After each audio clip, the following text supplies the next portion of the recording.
पीले दांत वाली बहू। रंजना कभी ब्रश नहीं करती थी। उसे कितनी बार उसके माँ बाप ने डांटा, लेकिन उसका कोई असर उस पर होता ही नहीं था, जिस कारण से उसके दांत पीले पीले हो जाते हैं। शादी के बाद। अरे बहू, वैसे तो तुझ में कोई कमी नहीं है, पर तेरे दांत इतने पीले कैसे हैं बेटा? कैसे मतलब? कोई सर्जरी थोड़ी ना कराई है। वो तो क्या नाम, मैं ब्रश नहीं करती थी तो पीले हो गए। अब क्या करूं? आप कहे तो लाल करवा लूं या फिर काले? यार ये क्या है, क्यों माँ से लड़ रही हो? लड़ रही हूँ? अरे मैं लड़ रही हूँ या ये बोल रही है कि दांत पीले हैं, पीले। अरे तपस्या थोड़ी ना की है इन्हें पीले करने के लिए। बकायदा ब्रश नहीं किया है 20 साल तक, तब जाकर। छी, कैसी बात कर रही हो? ये उस वक्त तो पीले नहीं थे जब हम लोग तुम्हें देखने आए थे। अरे तब साफ करवा लिया होगा डेंटिस्ट के पास जाकर। अब देखो कैसे पीले पीले लग रहे हैं। रंजना सास की तरफ गुस्से से देखती है। फिर शुरू हो गई पीले पीले पीले।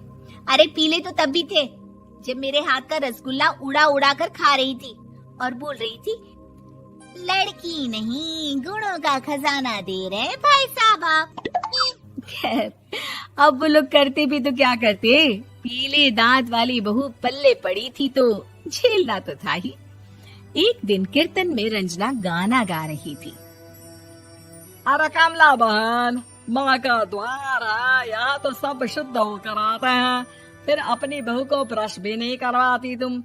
दूर से पीले पीले दांत भक्ति में बाधा उत्पन्न कर रहे हैं। अरे कोई 2 साल के बच्चे थोड़ी ना लेकर आई हूँ मैं बहू बनाकर। अच्छी खासी लड़की है, अरे कैसे करवाऊं ब्रश? ये तो उसे खुद करना चाहिए ना।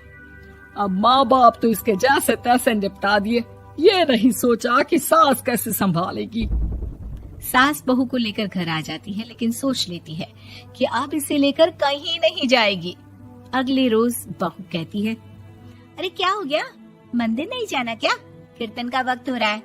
मेरी मधुर वाणी से कान्हा जी जागते हैं और सोते हैं। आप तो जानती है ना उनकी भक्ति में कितना मन लगता है मेरा।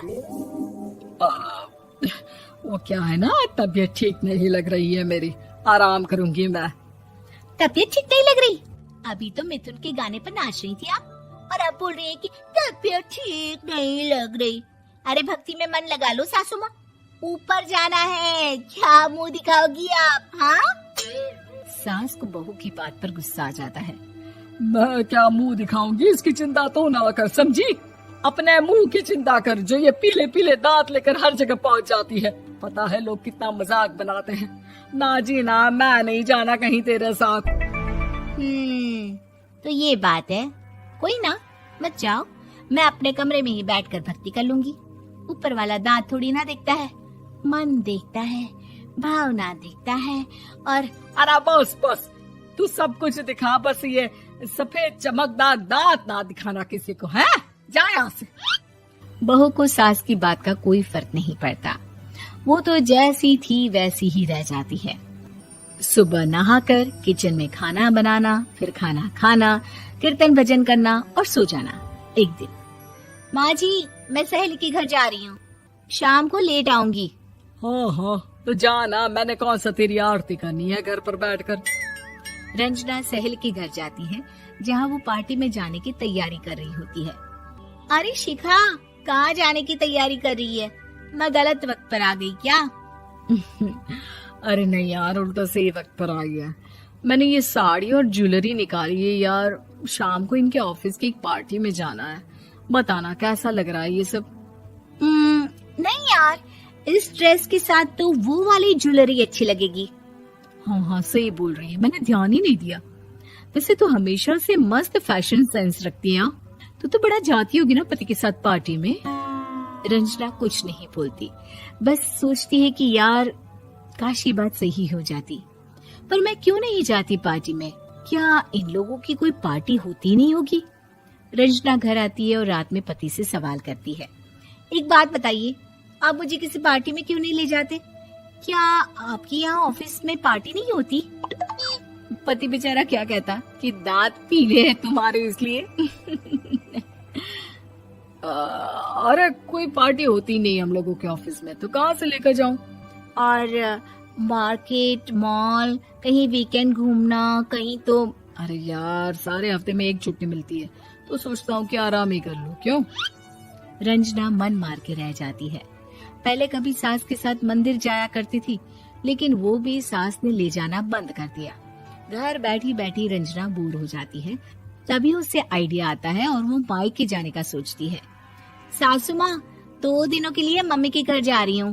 अच्छा ठीक है, आराम से जा।